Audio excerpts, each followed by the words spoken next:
Hello, welcome back to my channel. അപ്പോൾ ഇന്നത്തെ വീഡിയോയിൽ നമ്മൾ ഡിസ്കസ് ചെയ്യാൻ പോകുന്നത് ഇഗ്നോയിൽ നിങ്ങൾ ഏതൊരു കോഴ്സിന് അഡ്മിഷൻ എടുത്താലും അത് കംപ്ലീറ്റ് ചെയ്യണമെങ്കിൽ അക്കാഡമിക്കലി ചെയ്യേണ്ട രണ്ട് പ്രധാനപ്പെട്ട കാര്യങ്ങളുണ്ട്. അതിൽ ഒന്നെന്ന് പറയുന്നത് ടേം ആൻഡ് എക്സാമിനേഷൻ ആണ്. 6 മാസം കൂടുമ്പോൾ അല്ലെങ്കിൽ 1 വർഷം കൂടുമ്പോൾ നിർബന്ധമായും ആ എക്സാം എഴുതി ക്ലിയർ ചെയ്താൽ മാത്രമേ നിങ്ങൾക്ക് നിങ്ങളുടെ ഡിഗ്രി ആയാലും PG ആയാലും കംപ്ലീറ്റ് ചെയ്യാൻ പറ്റത്തുള്ളൂ. അതുപോലെ തന്നെ മറ്റൊരു പ്രധാനപ്പെട്ട അക്കാഡമിക് റിക്വയർമെന്റ് ആണ് നിങ്ങളുടെ അസൈൻമെന്റ് ചെയ്യുക എന്നുള്ളത്. ഇപ്പോ നിങ്ങൾ ടേം ആൻഡ് എക്സാമില് നല്ലോണം പഠിച്ച് നല്ല മാർക്ക് നേടിയാലും അസൈൻമെന്റിന്റെ കാര്യം വരുമ്പോൾ കുറച്ചെങ്കിലും ബുദ്ധിമുട്ടുണ്ടാവാറുണ്ട്. അതുപോലെ തന്നെ അസൈൻമെന്റിൽ എങ്ങനെ നല്ല സ്കോർ മേടിക്കാം എന്ന കൺഫ്യൂഷന് നിങ്ങൾക്ക് ഉണ്ടാവാറുണ്ട്. ഈ വീഡിയോയിൽ പറയുന്നത് ഒരു മികച്ച അസൈൻമെന്റ് എങ്ങനെ തയ്യാറാക്കാം, അതുപോലെ തന്നെ അസൈൻമെന്റ് തുടക്കം മുതൽ അത് സബ്മിറ്റ് ചെയ്യുന്നത് വരെ എന്തൊക്കെ ശ്രദ്ധിക്കണമെന്നും അസൈൻമെന്റ് സബ്മിറ്റ് ചെയ്തു കഴിഞ്ഞാൽ എന്തൊക്കെ ചെയ്യണമെന്നുള്ള കാര്യങ്ങളാണ്. സോ ഇഗ്നോ അസൈൻമെന്റിനെ കുറിച്ച് കൂടുതൽ കാര്യങ്ങൾ അറിയുന്നതിനായി ഈ വീഡിയോ മുഴുവനായിട്ട് കാണുക.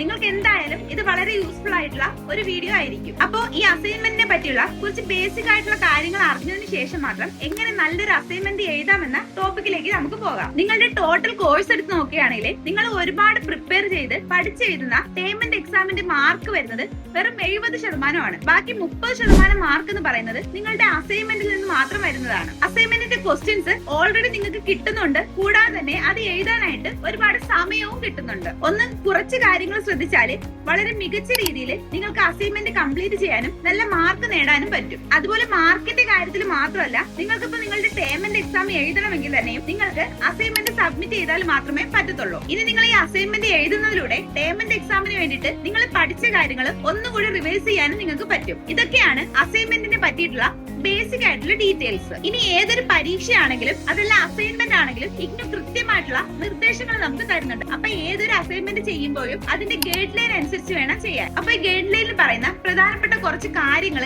എന്തൊക്കെയാണെന്ന് നമുക്ക് നോക്കാം. അസൈൻമെന്റിന്റെ കാര്യത്തിൽ വരുമ്പോൾ ആദ്യത്തേതെന്ന് പറയുന്നത് A4 ഷീറ്റിലായിരിക്കണം നിങ്ങൾ അസൈൻമെന്റ് എഴുതേണ്ടത്. അതല്ലെങ്കിൽ ഫുൾ സ്കാപ്പ് പേപ്പറിലും നിങ്ങൾക്ക് അത് എഴുതാം. അപ്പൊ A4 ഷീറ്റ് ആണ് എല്ലാവർക്കും വളരെ കോമൺ ആയിട്ട് കിട്ടുന്ന ഒരെണ്ണം. അപ്പൊ അതുകൊണ്ട് തന്നെ എല്ലാവരും A4 ഷീറ്റില് അസൈൻമെന്റ് എഴുതാനായിട്ട് ശ്രമിക്കുക.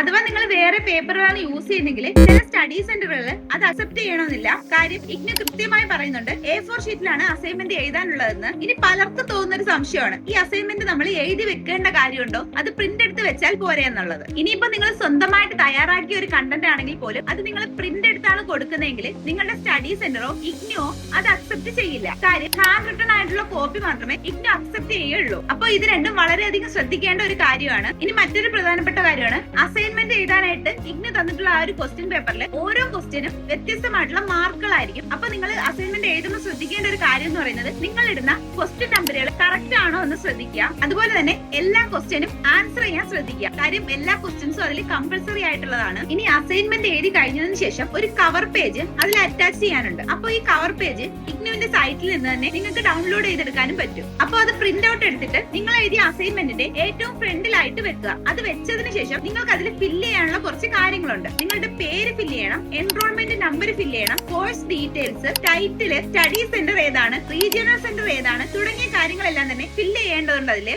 ഈ കാണുന്ന കവർ പേജ് ആണ് നിങ്ങൾ പ്രിന്റ് എടുത്ത് അതിലുള്ള ഡീറ്റെയിൽസ് ഫില്ല് ചെയ്ത് അസൈൻമെന്റിന്റെ ഫ്രണ്ടിൽ വെക്കേണ്ടത്. ഇനി ഇവാലുവേഷൻ ഷീറ്റ് എന്ന് പറയുന്ന ഒരു ഡോക്യുമെന്റ് കൂടി അസൈൻമെന്റിന്റെ കൂടെ അറ്റാച്ച് ചെയ്യാനുണ്ട്. അപ്പൊ ഈ കാണുന്നതാണ് ആ പറഞ്ഞ ഇവാലുവേഷൻ ഷീറ്റ്. നമ്മൾ വെച്ച കവർ പേജിന് മുന്നെയാണ് ഈ ഇവാലുവേഷൻ ഷീറ്റ് അറ്റാച്ച് ചെയ്യാനുള്ളത്. നിങ്ങൾ നിങ്ങളുടെ സ്റ്റഡി സെന്ററുമായിട്ട് കോൺടാക്ട് ചെയ്ത് ഈ ഇവാലുവേഷൻ ഷീറ്റ് വെക്കേണ്ട രീതിയും എത്ര കോപ്പി വെക്കണം എന്നുള്ളതും ക്ലിയർ ചെയ്തിട്ട് മാത്രം അസൈൻമെന്റിന്റെ കൂടെ ഈ ഇവാലുവേഷൻ ഷീറ്റ് അറ്റാച്ച് ചെയ്യുക. അപ്പൊ ഈ കവർ പേജും ഇവാലുവേഷൻ ഷീറ്റും അറ്റാച്ച് ചെയ്യുന്നതിന് മുമ്പ് എന്തെങ്കിലും ഡൗട്ട് നിങ്ങൾക്ക് ഉണ്ടെങ്കിൽ സ്റ്റഡി സെന്ററിൽ ചോദിച്ച് ക്ലിയർ ചെയ്യുന്നതാണ് ഏറ്റവും കൂടുതൽ ബെറ്റർ ആയിട്ടുള്ളത്. ഇനി അസൈൻമെന്റ് എഴുതുമ്പോൾ നിങ്ങളുടെ ഏറ്റവും ഇമ്പോർട്ടന്റ് ആയിട്ടുള്ള അല്ലെങ്കിൽ മേജർ ആയിട്ടുള്ള സോഴ്സ് എന്ന് പറയുന്നത് നിങ്ങളുടെ സെൽഫ് ലേണിംഗ് മെറ്റീരിയൽ ആണ്, അഥവാ SLM തന്നെയാണ്. അപ്പൊ നിങ്ങൾക്ക് കിട്ടിയിട്ടുള്ള SLMൽ തന്നെ അസൈൻമെന്റിന് ചോദിച്ചിട്ടുള്ള ക്വസ്റ്റ്യൻസിന്റെ ആൻസർ ഉണ്ടാവും. അപ്പൊ അത് ആദ്യം നിങ്ങൾ കണ്ടുപിടിക്കുക, അതിനുശേഷം മാത്രം ഉത്തരം എഴുതാൻ ശ്രമിക്കുക. ചിലപ്പോൾ ആ മെറ്റീരിയൽ മാത്രം മതിയാകാതെ വരും. അപ്പൊ നിങ്ങൾക്ക് എന്താ ചെയ്യാം, അതുമായി ബന്ധപ്പെട്ട മറ്റ് ബുക്കുകൾ റെഫറൻസിനായിട്ട് എടുക്കാം. അതല്ലെങ്കിൽ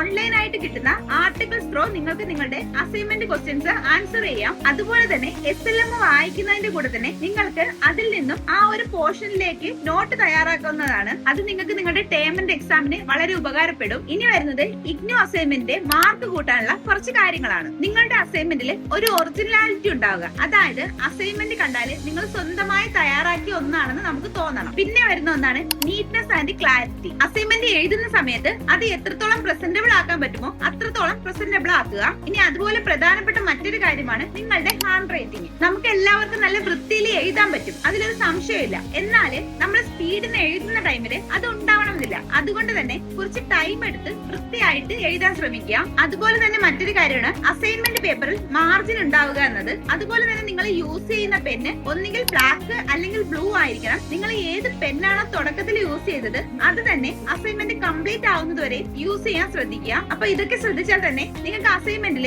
നല്ല മാർക്ക് നേടാൻ പറ്റും. ഇനി അടുത്തത് ഇഗ്നു പറയുന്ന സമയത്തിനുള്ളിൽ തന്നെ നിങ്ങൾ അസൈൻമെന്റ് സബ്മിറ്റ് ചെയ്യുക എന്നുള്ളതാണ്. അസൈൻമെന്റ് എഴുതി തുടങ്ങുന്നതിന് മുന്നേ തന്നെ ഇഗ്നു പറയുന്ന ഡെഡ് ലൈൻ ഏതാണെന്ന് നിങ്ങൾ അറിഞ്ഞിരിക്കുക. ശേഷം അതിനനുസരിച്ച് ടൈം മാനേജ് ചെയ്ത് അസൈൻമെന്റ് എഴുതി സബ്മിറ്റ് ചെയ്യുക. നമുക്ക് ഓരോ സെമസ്റ്ററിലേക്ക് ആവശ്യമായിട്ടുള്ള അസൈൻമെന്റ് ക്വസ്റ്റ്യൻ ആ സെമസ്റ്റർ തുടങ്ങുമ്പോൾ അല്ലെങ്കിൽ ഇയർ തുടങ്ങുമ്പോൾ നമുക്ക് കിട്ടുന്നതായിരിക്കും. അപ്പൊ ആ ക്വസ്റ്റ്യൻസ് കിട്ടുന്ന ടൈം തൊട്ട് അസൈൻമെന്റ് നിങ്ങൾ എഴുതി തുടങ്ങിയാൽ കറക്റ്റ് ടൈമിൽ നിങ്ങൾക്ക് സബ്മിറ്റ് ചെയ്യാനും പറ്റും. ഇനി ഇഗ്നോ അസൈൻമെന്റ് ക്വസ്റ്റ്യൻ ഡൗൺലോഡ് ചെയ്യുന്നതിന് ഗൂഗിളിൽ കയറി ഇഗ്നോ അസൈൻമെന്റ് എന്ന് സെർച്ച് ചെയ്യുക. അപ്പോൾ കാണിക്കുന്ന കറന്റ് അസൈൻമെന്റ് എന്ന ആദ്യത്തെ ലിങ്കിൽ ക്ലിക്ക് ചെയ്യുക. അപ്പോഴും കാണിക്കുന്ന ഒരു സെർച്ച് എന്നുള്ള കോളത്തില് നിങ്ങളുടെ സബ്ജക്ട് കോഡ് ഏതാണോ അത് ടൈപ്പ് ചെയ്യുമ്പോൾ നിങ്ങളുടെ കറന്റ് അസൈൻമെന്റ് ക്വസ്റ്റ്യൻസ് ഡൗൺലോഡ് ചെയ്തെടുക്കാൻ പറ്റും. ഇനി അതുപോലെ തന്നെ അസൈൻമെന്റ് സബ്മിറ്റ് ചെയ്യുന്ന സമയത്ത് ശ്രദ്ധിക്കേണ്ട കുറച്ച് കാര്യങ്ങളുണ്ട്. ആദ്യത്തേത് ഫോർമാറ്റിംഗ് ഗൈഡ് ലൈൻസ് മറന്നു പോവുക അല്ലെങ്കിൽ അത് അവഗണിക്കുക എന്നുള്ളതാണ്. ഇഗ്നു പറയുന്ന ഫോർമാറ്റില് A4ൽ ഹാൻഡ് റിട്ടൺ ആയിട്ട് ടാഗ് ചെയ്ത് അല്ലെങ്കിൽ സ്റ്റാപ്പിൾ ചെയ്ത് കൊടുക്കുന്ന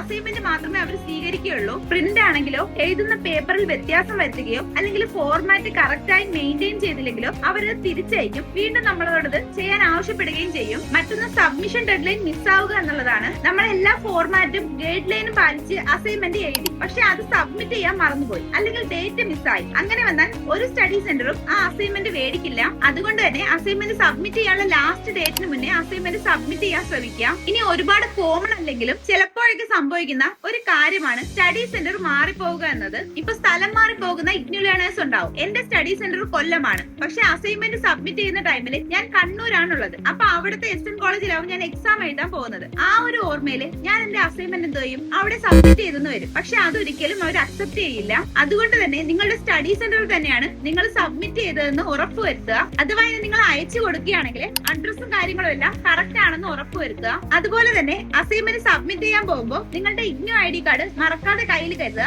അത് നിങ്ങൾക്ക് ഉറപ്പായിട്ട് ആവശ്യം വരും. ഇനി ഈ അസൈൻമെന്റ് സബ്മിറ്റ് ചെയ്യുന്ന ടൈമിൽ അവിടെ നിന്ന് ഒരു ഫോം നിങ്ങൾക്ക് ഫില്ല് ചെയ്യാൻ തരും. ഈ അക്നോളജ്മെന്റ് സ്ലിപ്പാണ് നമ്മൾ അസൈൻമെന്റ് സബ്മിറ്റ് ചെയ്തിട്ടുണ്ട് എന്നതിന്റെ ഒരു പ്രൂഫ്. അപ്പോൾ സബ്മിഷൻ ഫോം നമ്മൾ സീൽ ചെയ്തോ സൈൻ ചെയ്തോ നിർബന്ധമായിട്ടും മേടിക്കേണ്ടതാണ്. അപ്പൊ നമ്മൾ നമ്മുടെ അസൈൻമെന്റ് സബ്മിറ്റ് ചെയ്ത് കഴിഞ്ഞു. അങ്ങനെ വരുമ്പോഴത്തേക്ക് നമ്മുടെ ഉത്തരവാദിത്തം കഴിഞ്ഞെന്നാണോ? എന്നാൽ അല്ല, അതിന്റെ സ്കോർ അപ്ഡേറ്റ് ആയോ എന്ന് നോക്കണം. അസൈൻമെന്റ് സബ്മിഷന്റെ സ്റ്റാറ്റസ് നമ്മുടെ ഗ്രേഡ് കാർഡിൽ നോക്കിയാൽ അറിയാൻ പറ്റുന്നതായിരിക്കും. അപ്പൊ ഗ്രേഡ് കാർഡിൽ നമ്മുടെ അസൈൻമെന്റ് മാർക്ക് വന്നു കഴിഞ്ഞാൽ ആ അസൈൻമെന്റിന്റെ കാര്യം അവിടെ എൻഡ് ആയി. ഇനി അടുത്ത സെമസ്റ്ററിലേക്കുള്ള അല്ലെങ്കിൽ അടുത്ത ഇയറിലേക്കുള്ള അസൈൻമെന്റ് കാര്യങ്ങൾ നമ്മൾ നോക്കിയാലും മതിയാവും. അഥവാ ഇനി നിങ്ങൾ ഗ്രേഡ് കാർഡിൽ ടൈം കഴിഞ്ഞിട്ടും നിങ്ങളുടെ മാർക്ക് അപ്ഡേറ്റ് ആയിട്ടില്ല എങ്കിൽ നിങ്ങളുടെ കയ്യിലുള്ള അക്നോളജ്മെന്റ് സ്ലിപ്പുമായിട്ട് നിങ്ങൾ നിങ്ങളുടെ സ്റ്റഡി സെന്ററിൽ പോയി അന്വേഷിക്കുക. ഇങ്ങനെ വരാനുള്ള ചാൻസ് തീരെ കുറവാണ്. പക്ഷെ എന്നിരുന്നാലും ഈ സ്റ്റാറ്റസ് ചെക്ക് ചെയ്യുക എന്നുള്ളത് വളരെ പ്രധാനപ്പെട്ട ഒരു കാര്യമാണ്. സോ സ്റ്റാറ്റസ് ചെക്ക് ചെയ്ത് ഗ്രേഡ് കാർഡിൽ അസൈൻമെന്റിന്റെ മാർക്ക് അപ്ഡേറ്റ് ആയിട്ടുണ്ട് എന്ന് ഉറപ്പുവരുത്തുക.